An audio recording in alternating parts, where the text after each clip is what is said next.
So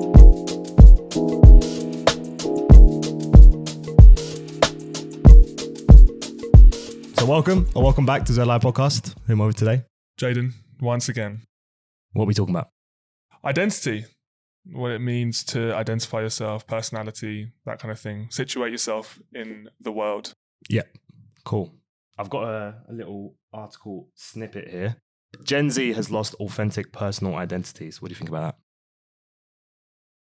I understand maybe where it's coming from, but like we said early doors, maybe first episode, second episode, Gen Z always gets grouped together as one united group, but everyone's different. We said that we argue all the time. We have debates all the time about different topics. So in that sense, everyone's got a personal identity to an extent, I'd say. I'd argue against it. What do you think? I think, yeah, everybody wants to group Gen Z together and thinks that they're the same. And especially because we're seen as quite trendy and like people always want to kind of try and fit in with other people, with their friends or whatever, that can make the whole group seem a bit more like homogenous. But yeah, there's definitely a vast array of different identities, and like people I think are being more conscious of like how they identify now than ever before. Sure, I agree with that. I think the cycle happens with every generation. Before it was millennials, and you kind of see similar patterns with each generation, whether it be being really active about social issues to an extent. I know that's something that Gen Z can get criticized, or that can get labeled with Gen Z quite a lot. So I think it's a cycle which happens all the time. I don't think Gen Z are very individual in having that kind of label, that we've somehow lost authentic personal identities. I think it just happens with every generation, or that kind of rhetoric is attributed to every generation. Yeah, I think so too. It definitely comes around in cycles. I think we've already gone through a little bit about like who we are, and I think naturally we're quite similar. But given all the similarities, do you think what's our point of differences then? Who should we get? We should get into who we are, I think, a bit more. Okay, so if you let's create like a dating profile or something like that. How would you define yourself? In fact, this is interesting. How would you define yourself online? Because that's something different. I think my Instagram bio literally just says my name, graphic designer, London.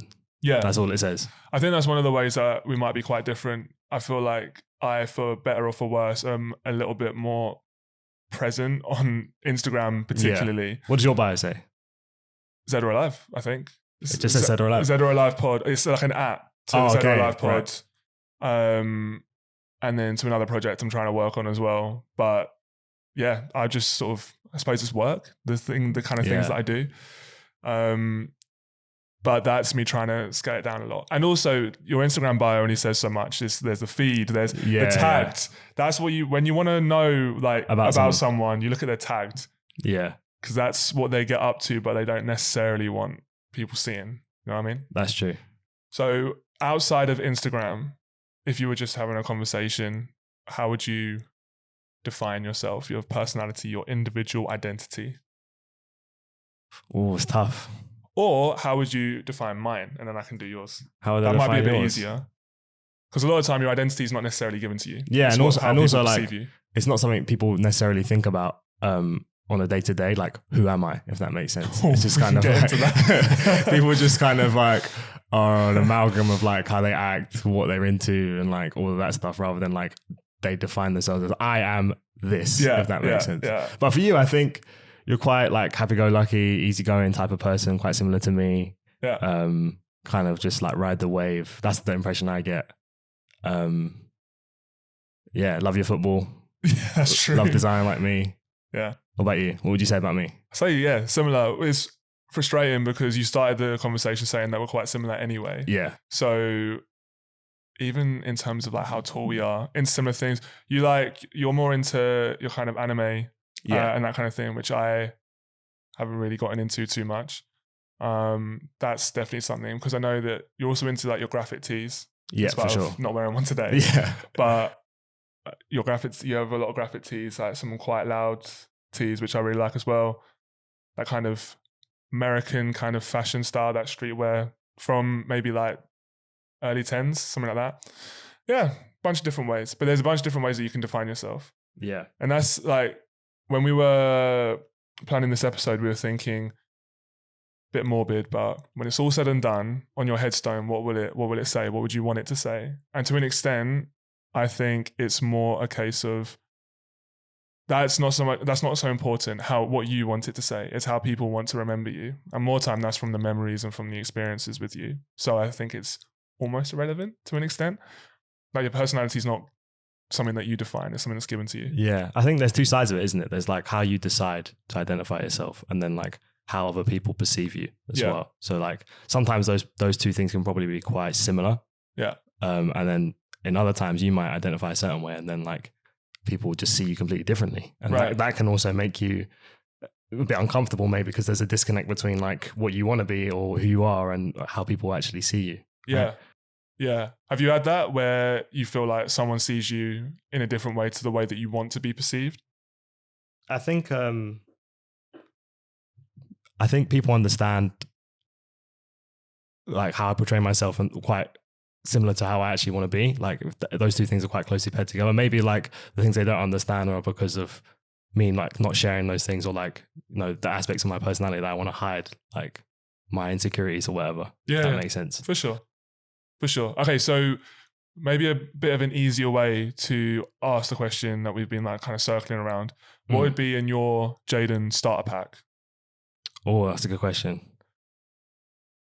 I've always got my MacBook. Like I've spent 9-10 hours a day on it, probably work and etc. So definitely a MacBook.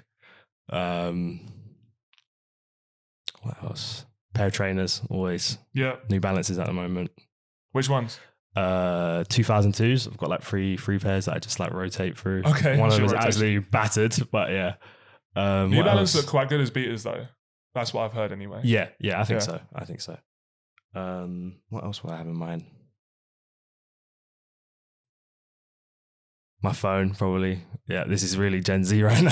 MacBook, phone. But then to an extent, like Gen Z is a collective identity. You react to the context that you're given, and we're all growing up in the same context. So of course, there's going to be some similarities. Yeah, do you know what I mean? For sure. So I don't think we should necessarily shy away from that. And I also don't think it's a reason to say I need to do whatever, dye my hair red and really stand out from the crowd because I really need to be my own person. If that's what you want to do, then calm, do your thing. But I don't think wanting to stand out as a Gen Z is necessarily a reason to do that. Just live your life. Yeah, for sure. All right, so what's in your starter pack then? Is it exactly the same? Or is probably it very similar. More recently, it would be a jiu-jitsu gi. Oh, nice. Yeah. Because I've been getting on the mats. But MacBook, spend a lot of time on that. My Oyster card, because I'm on TFL all the time. I found out recently that you can add a rail card to your Oyster card. So you get money off. Yeah. You just need to ask someone to do it. You can't just do it at a machine. You need to ask someone to do it for you. But quick tip, if you travel around London as much as I do. Oyster card, my backpack, because it's just got everything in it. A book, usually, because I like to think I'm reading. My phone. Extensive starter pack here. Something like that. Yeah. I'm just trying to go off on one. But again, I think that's something that you don't necessarily think about what your starter pack would be, but you can maybe more easily define someone else's. Because do you know other people better than you know yourself? Yeah, for sure. Wow. We're getting deep. And then there's the other side of the identity, which is a little less playful, I suppose, where anytime you sign up to something, you've got the usual... what's your sex, gender? How do you define yourself? Your race? I mean, that's always Maybe we should just rattle through those really quickly. Just get out of there. So, gender, race, nationality, how you like to be referred to, your nickname, star sign. What are they? Wait, go again. So, we'll go gender. Man, male. Me too. Yeah. Next, race. I mean, there's always so many that you can choose from. Black British. I usually choose. Black British. Caribbean. What is it on the like when you fill out the government form? Mine's like black, Caribbean and white basically. I usually take Black British Caribbean, I think, but it changes like the options change every time. Or is it other? Oh god, like for a lot of people. God forbid. Yeah, I mean it could be, but I don't know. Yeah, nationality. British. Yeah, me too. How do you like to be referred to? In terms of like my name? Yeah, name, pronouns. He, him, Jaden. Jay, I suppose, is a nickname, but I can't really do that around you guys because everyone's name begins with Jay. Yeah. It's a whole thing, but what about you? Yeah, same. He, him, Jaden. Most people call me Jay. Only usually call Jaden when I'm in trouble. So literally the same. Literally the same. If my parents call me Jaden, and it's about to go down or something, you know exactly. What I mean? Star sign. Aries. Soon come. What about you? Taurus. Okay, what's that? What month is that?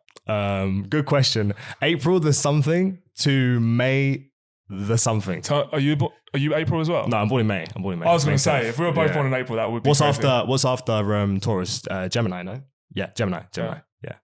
Cool. And I think that is all of them. So again, super similar. Yeah. It's getting a bit embarrassing now. How does that play in then to like your identity? Like how often do you use those labels, would you say? So it's interesting. I was going to ask you about define yourself as British because that's been contentious, you could say, maybe recently. And there was a moment where I was thinking, do I want to call myself British because it's got like these connotations, it could have these connotations or whatever. I was on someone at work about this like ages ago, and they were saying they live in London, they were born here, parents immigrants, and they said, I call myself a Londoner before I call myself British, right? And then I call myself British before I'd ever call myself English, which was an interesting dynamic for me. But, I've thought about it quite a lot. I think British makes complete sense. Britain's always been not necessarily so accepting now, but it's always been an amalgamation of different cultures, which is what I'm proud to be as well. So I think British is, it aligns quite well. Maybe not so much recently, but it aligns quite well. You have any thoughts? Like, how does it play into your life? It's funny because people bring that up a lot, the whole British English thing.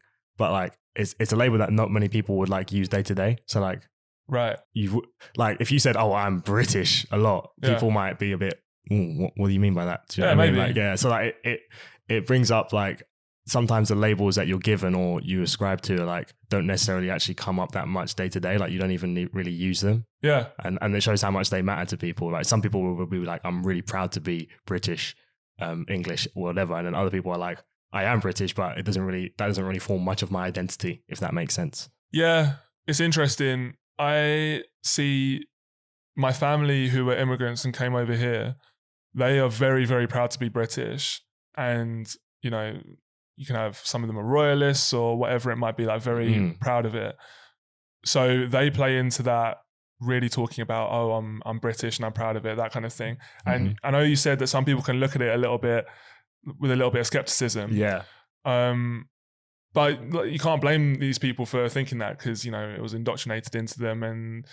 But then to an extent, if you look at the facts, as I was saying earlier, Britishness is an amalgamation of different cultures. It always has been like that. Yeah. How accepting Britain is of it ebbs and flows to an extent.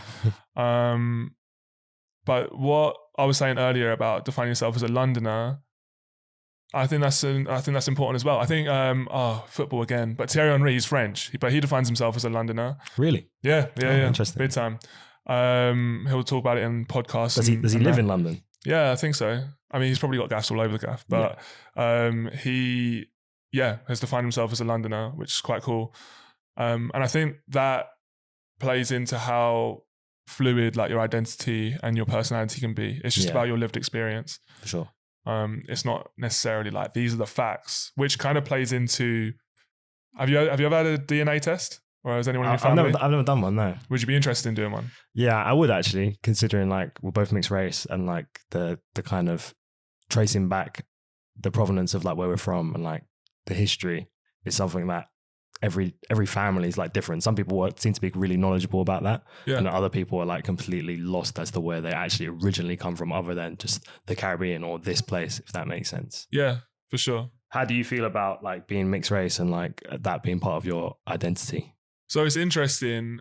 Whenever I was a kid, I was always told you're not mixed race, you're a black kid, right? And at the time, I was like, I don't know about that, like by family, right? But I understand it to an extent. I'm probably closer, even though I've got mixed heritage, I'm definitely closer, in fact, just because they're all in London, with like the black side of my family. Yeah. I was listening to, this is a slight tangent, but we both love Lil Kana's album Hugo, right? Mm-hmm. And he talks about this a lot. And he talks about how he was really in touch with the white side of his upbringing, but he had to get in touch with his dad living in Guyana, right? And I think that there's a lot to that. The people who you surround yourself with as a kid or as you're growing up, you're more in touch with that side than you might be with another side. Yeah. And it would be easy to define yourself with that former side than it would be with that latter side because you're just surrounded by them more. So in that sense, even though I am of like mixed heritage, I don't know, I'd always consider myself as just a black kid living in London, which can come with its own complications. More time, the people who say, no, you're not, are white people. I can't lie. Yeah. But I don't know, it's an interesting thing. Like I've never had it where it's like, no, you're definitely not. And I'm offended by that because I'm a real black person or whatever it might be. How does it play into your life? How do you like connect with the different parts of your culture? It's interesting. I think when I was younger, I spent near enough an equal amount of time with the white side of my family and the black side of my family. But as I've grown up, I've just naturally started to spend more time with the black side of my family. But yeah, it's that kind of weird middle ground where like for the white people, you're a black person. And for the black people, like you're not. You're just like a mixed race person, or you're white basically because of however you present yourself, your family, like they've seen your mom or your dad or whatever. So yeah, it can be hard to like find your spot or your place as a mixed race person, especially if you're like between so many different groups of people, whether they're white or black, or their exposure to like black people and like what they actually think they are, rather than like who I am. If that makes sense. Yeah, I understand that to an extent. It can really play out in different ways. And even though, you know, I studied like randomly at uni for like a term. I was studying like social and political science in the UK. And the first thing that my lecturer said was, okay, race is a construct. And because like everyone was like, whoa, that's what? bold. That's bold to start off with. Because it, even though it is, and it's a pseudoscience, it dictates so many people's lives and the way that we walk through life. So even if it is a social construct, it doesn't mean that it's not important because of society and because society's made it important. Do you know what I mean? Yeah. So to that extent, I don't know, it's interesting because it shouldn't matter, but it does. Yeah.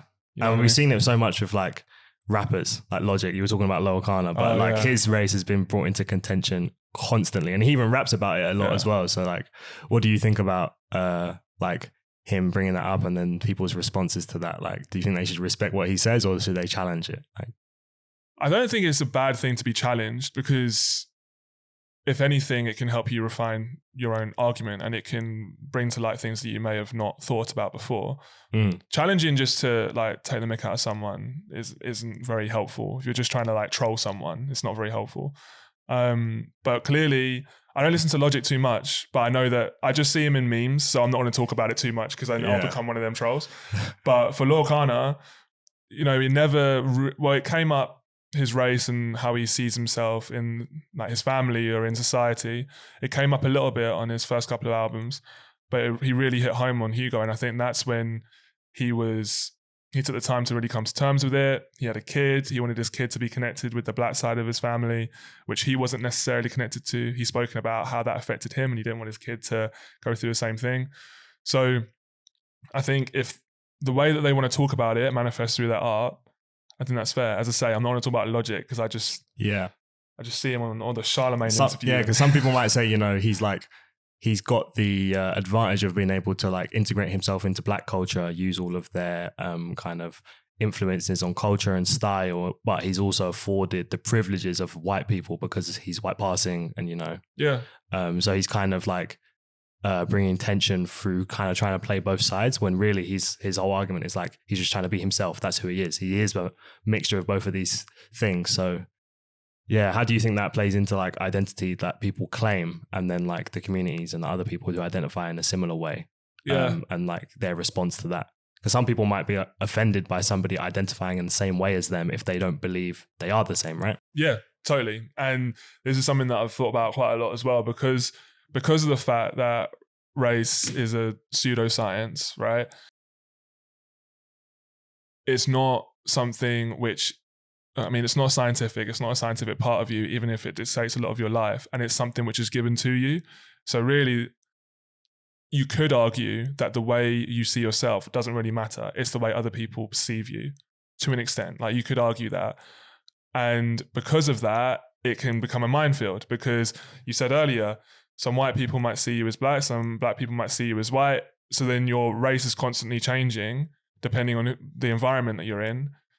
And that can be difficult, because then your personality changes. But it's not necessarily just to do with skin color. Like, I've had family members who go back to Guyana and it's like, nah, you're British. You're not, like, what are you talking about? You know, so race can manifest in a bunch of different ways.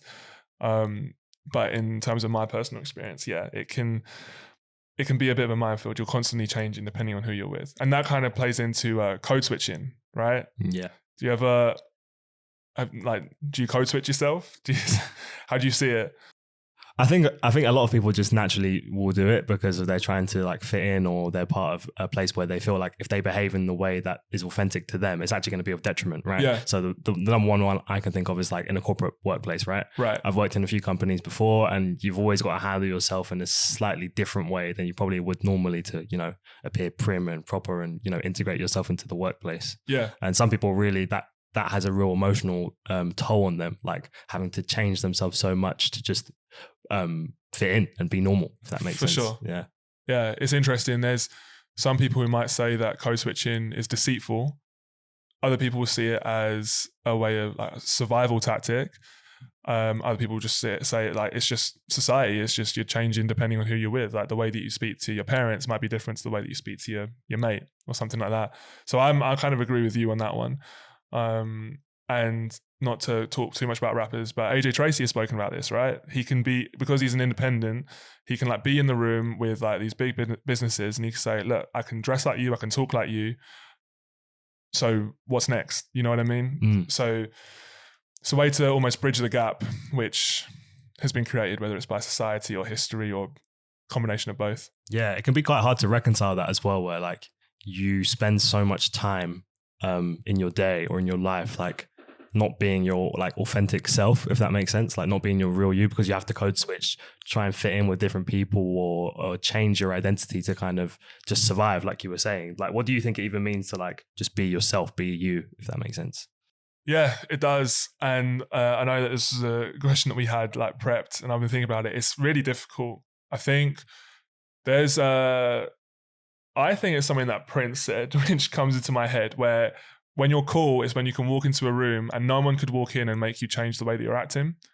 And something is kind of like that. If you're in a room and you're just chilling, whether it's by yourself or with people that you trust or you're really comfortable with, if someone comes in and you change the way you act, and it can be minute. You change the way you act, or you change the way you see the world, or you change the way you voice your opinions, or whatever it might be, then that's where there's a bit of danger there. But it's a survival tactic. It's just what happens. The latest derivation you could say of code switching is on social media or just online, because you can say something, you can delete it, you can have infinite revisions of what you want to say the right thing, not voice your opinion or whatever. So yeah, it's a whole, I feel like I went off on a massive tangent then. It's a whole thing.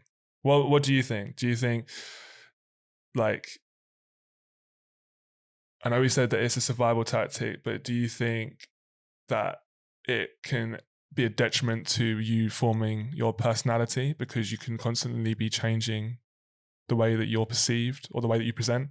I believe, you know, your identity is definitely something that's fluid, and it will be constantly changing. Like, and you just see it throughout your life. Like how you might behave when you're younger and in your formative years might be completely different after you've, you know, matured, grown, gone through loads of different things. So like, I feel like if you want to be authentic and you want to be like your real self, it's just about thinking about how you want to identify at this present time and at that moment, and then just trying to stick to that as much as you can. And you know, we're talking about all of these circumstances where you might have to change who you are, and that's okay. But just having an idea of who you want to be and doing your best to stick to it. I think that's the best way to go about it. Yeah.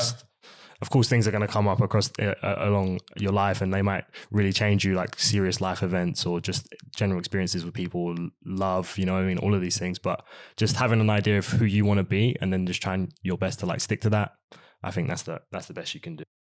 I suppose we're talking about it as if they're polar opposites, right? You've either got an identity or you will like code switch or whatever it might be. But really, your identity can be you get on with a bunch of different people, and because of that, you need to change the way you act. You need to change what you're saying or how you're saying it or anything like that. So I think they can be like two sides of the same coin rather than complete polar opposites. It's just interesting how much identity has become such a central topic, and everyone's got different opinions on it. And a lot of people are saying, "Who are you? Like, what is your identity?" Yeah. Basically, everyone's having an identity crisis, which is interesting, actually. I've just thought that. So there's no wonder why everyone's thinking about these topics and thinking about these things. But more time, it's just live your life and just do you. And make sure that you're not doing you because someone else has just walked into the room. Make sure it's still you. And if you need to change because someone else has walked into the room or because of a change of circumstance, notice it. If you want to keep going, cool, but make sure you notice it. And don't feel bad if you have to change who you are, because that's just completely normal. So I think some people get really upset when maybe how they plan to be as a person or their personalities ends up being different. Yeah. But there's no shame in that. Like there's everybody, you might, think you want to be one way or identify in a certain way. And then when you actually set about those behaviors and, doing that, you might feel like, oh, actually, wait, no, I'm nothing like that. So it's cool to just, go with the flow. Yeah. Would you say you're kind of in tune with who you are? Are you comfortable with your current like identity and how you like display yourself, or you like I need to change completely? We're getting deep. How much am I paying you for this therapy session, man?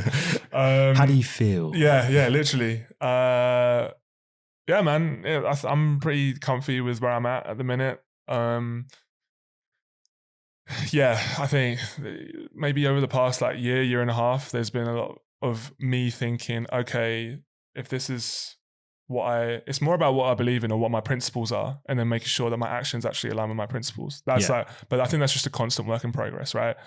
But it's more doing that. And if there's something which I'm doing which doesn't necessarily align with my principles or the kind of person that I want to be or something like that, if I continue doing that thing, then that just says something about me. And it just means, okay, well, clearly this thing that you want isn't important enough for you to change your lifestyle, because it's more about what you're doing rather than how you want to be.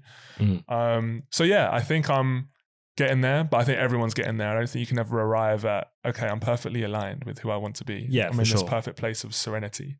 What about you? Do you think you're aligned with who you want to be? I think for the most part, yes.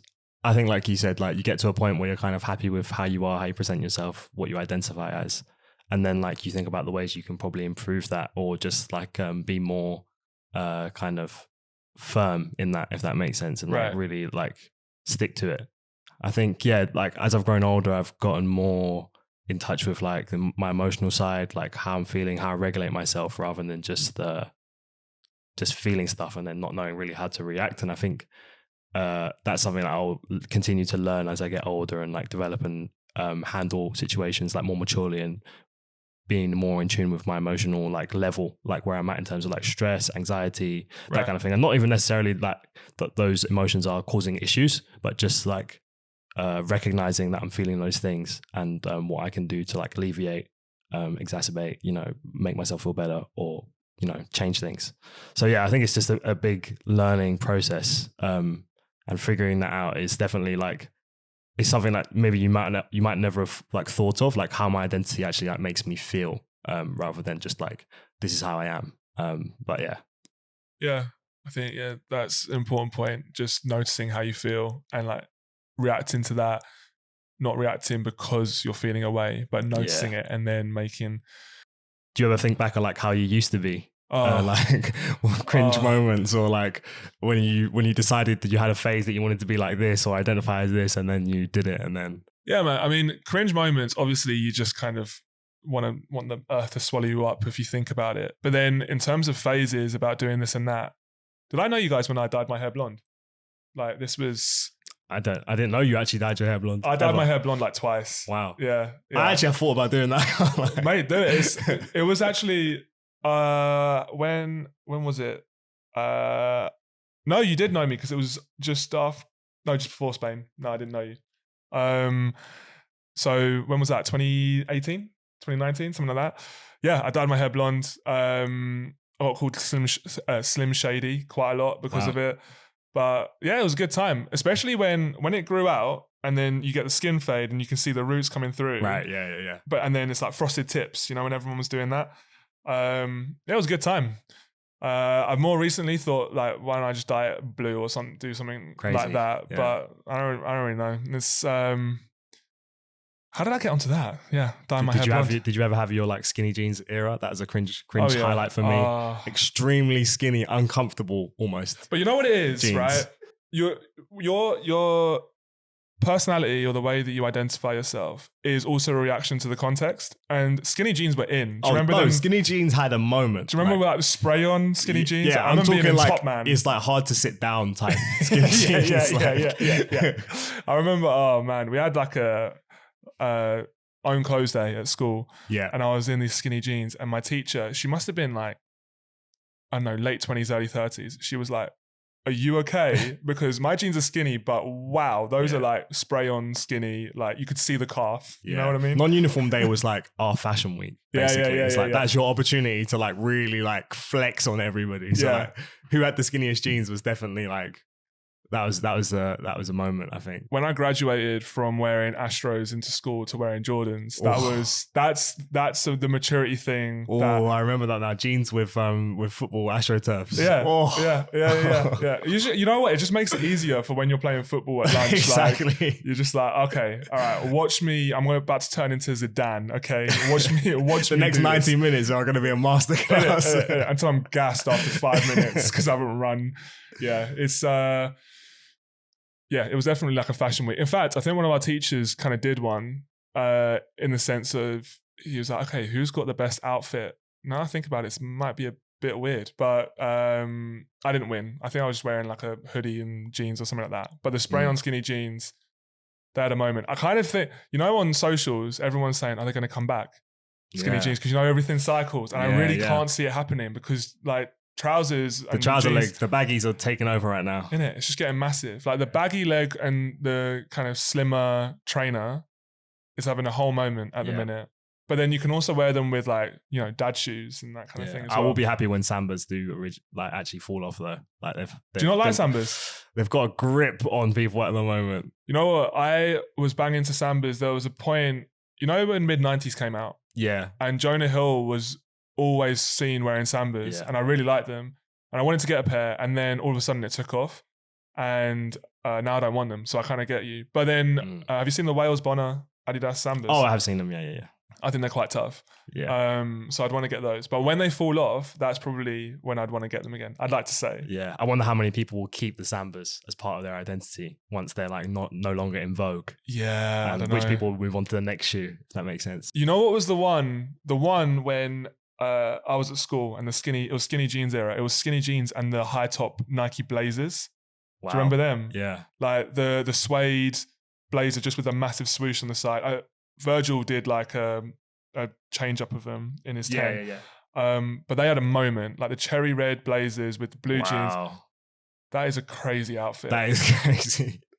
All right, then on the opposite side of things then, like we've spoken about like your past identities and like what you've identified as, but in the future, what would you like to incorporate as part of your like personality or identity? Like, how would you like to be?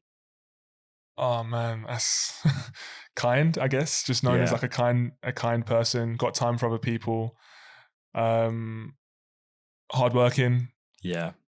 I don't know. I was about to say successful, but that's not really necessarily completely in my control. Do you know what I mean? I think these times it's better to choose things which are 100% in your control. Yeah. So, being kind to people, having time for other people, doing the classic, The Rock thing of being the hardest worker in the room all the time, that whole bit. Yeah, but then I don't know because the context can completely change. I don't know what could happen for me to not want to be kind, but yeah, who knows? What about you? How do you? Yeah, do you wanna... I have some similar sentiments. Definitely, like I would like to be more thoughtful. I think sometimes just being busy and just life, you forget some of the small things that people would appreciate. Yeah. And like I'm conscious of spending so much time developing myself, working on my career. It might come across or be construed as like selfish. So I definitely want to be known for being more thoughtful, helping others, like you said, being kinder, being more patient. I think it's a big one for me as well. And yeah, working on those things, definitely working on those things. But yeah, it's definitely a process. You know what's interesting about you? Like said that you're selfish, right? Or that you couldn't be seen as selfish. To an extent, you could say that the individualism, which seems to be taking over everywhere, like it's a product of that. I would say that people's personalities is a reaction to the context as well as a reaction to how you want to be. Yeah. So that could also be a reaction to the context. And then to an extent, having time for other people and for community and stuff like that, it's kind of, in a sense, counterculture. Because if everyone's pushing towards this individualistic way of living, dog eat dog world kind of thing, especially in London. For sure. Really orienting yourself around community and around being kind and around other people, that interdependence kind of thing. It's kind of counterculture. It's quite cool. So it's cool, yeah. Yeah. So we've got another really good question here. Beyond your name as an identifier, how do you think your life would be different without identifying ourselves or conforming with labels like race, gender, height, class, etc.? That is a tough question, and it's interesting because it's essentially, what would life be like without society or the rules that govern society? You know what I mean? To an extent, I think people would be maybe a bit more chilled out. I think there would be more of a sense of community because it wouldn't be so divisive, because you wouldn't have the groups, or to another extent, the tribalism that can go on between different groups. But then you may lack a sense of identity because you can identify yourself with that group to an extent. So it's difficult. But I think some of the things that are in that list, it'd be interesting to see what would happen if a company or a business, or businesses in general, removed the need to add those things to applications, because then you can remove some of the biases that might come with those applications. So things like, for example, class, don't put the school that you went to. That's just one example. You know what I mean? You can just put if it was, try and make it as meritocratic as possible, that process. And I think a lot of those things, if you add them to the application process, it removes the meritocracy. How do you think society would be different? It's interesting because I feel like definitely with the name, like that's kind of like an arbitrary thing that we ascribe to ourselves as part of our identity. Of course, some names have meanings, whether they're tied to religious or cultural influences. For sure. But without those kind of labels, I think people would definitely be recognized more by their attributes and how they identify themselves personally, rather than whatever stereotypes or facts people might just attribute to them because of those labels themselves, right? So I feel like you'd have a bit more control over how things go for you, because based on how you identify and how you kind of showcase your skills, rather than, okay, well, this guy's never going to be able to do this for me or work for me or whatever because he's from here or because he's black or white or whatever. So I definitely feel like it would even the playing field for sure. And it would also just mean your identity would be how people would judge you. And, you can shape that however you like without having to faff around with dealing with how other people just generally are going to look at you and be like, oh, well, because he's this, I'm automatically going to assume X or Y.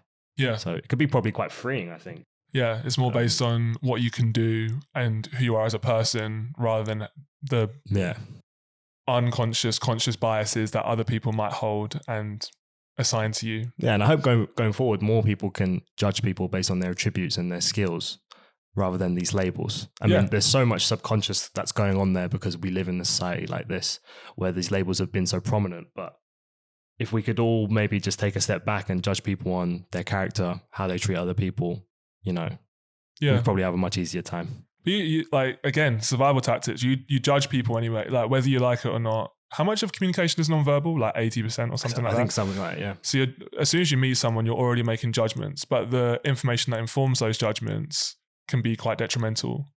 You're not making those judgments yourself. You're making them based on biases that you hold or that biases that you've been taught. And if we can try to remove that happening, I don't think you can really remove yourself holding biases to an extent. Again, survival tactic. But in just one example, as I was saying earlier, the way people capitalize on opportunities or jobs, applications, that kind of thing, if we can remove the ability for those biases to manifest in that process, then yeah, more people would get further, hopefully, utopia, more people would get further based on what they can do, their merit, like the quality of their character, that kind of thing. Exactly. And we can remove the things which really in like a job market, for example, shouldn't matter. Definitely. Those things shouldn't matter. Yeah, maybe we can bring it back to what you said in the beginning. You know, how do you want to be remembered? You know, when it's all said and done, on your tombstone, in the paper, they're going to say Jaden Haynes was legend. No, I don't know. It's not for me to choose. You know, I'll be dead. I'll be gone. So that's my investment in that. If that's what I'm interested in, is all about how I live my life, and it's about how I live with other people. The individualism won't really matter. It's about how other people want to remember me, if they want to remember me, full stop. Right? Speaking of this, the other day I saw a video. It was what's his name? He's a musician. Mustafa the Poet, is that his name? No? Anyone know him? Anyway, really good musician. But he's Muslim, and he was talking about how in Islam, or in the way that his family and his friends are remembered anyway, is that no one's got any tombstones, because you come in alone and you leave alone, you leave at the same level as everyone else. And I think there's a bit of a beauty to that. Definitely. And it's a bit of like, again, it's a community, because if you've got headstones and some are going to be bigger than others, and then that's like an extension of who's got more money, who's got a bigger family, right? All of this kind of thing. So I might be overthinking this question a little bit, but in a pure answer to your question, again, kind, nice person, thoughtful, that kind of thing. Yeah. What would you like to be written on your tombstone? Here lies Jaden. He was here, innit? He was out here. He was out here. He was trying. I think I'll be when it's all said and done, and Grandad Jay is ready to leave this world, I will be happy if I left a positive mark and affected some lives and left the place in a bit better shape than I came in. I think if I can do that and have some positive balance there, I think I'd be pretty chuffed. Good, man. Yeah, it's about the mark that you leave on other people, not necessarily the mark that you leave on a stone. Yeah, exactly. You know? Them joints is expensive too, bro. Yeah. No, I've heard. This is why I think there's a bit of beauty to that everyone just gets the same send-off. Do you know what I mean? For real. They used to just use sticks, bro. Yeah. That's it. Yeah. Yeah. Some of these tombs are like, they could be massive. Yeah. You know what I mean? We cannot end on this note. This is crazy. Definitely not. Let's talk about the show a little bit. It's had an amazing reception so far. Yeah. The first couple of episodes. So thank you everybody in there and there who's been watching. Thank you for watching. Thank you. It's been really great. Responses. Continue to share, like, follow. We're on TikTok, posting clips almost daily. YouTube Shorts. Watch video on YouTube. Watch on Spotify. Share it with your friend, your gran, your dog sitter, your cousin's cousin, your guy paints your walls, everything. Sir, yeah. Share it with everyone. Share it with everybody. And let us know what you think as well. Yes, definitely. Eventually, we're going to get to the point where we can start reacting to what people are saying. Definitely. And we're going to get the listeners definitely more involved in the show 100%. as time goes on. So, like, follow, subscribe, notification bell. All the rest of it. Zedoralivepod. Clap it up. Clap it up.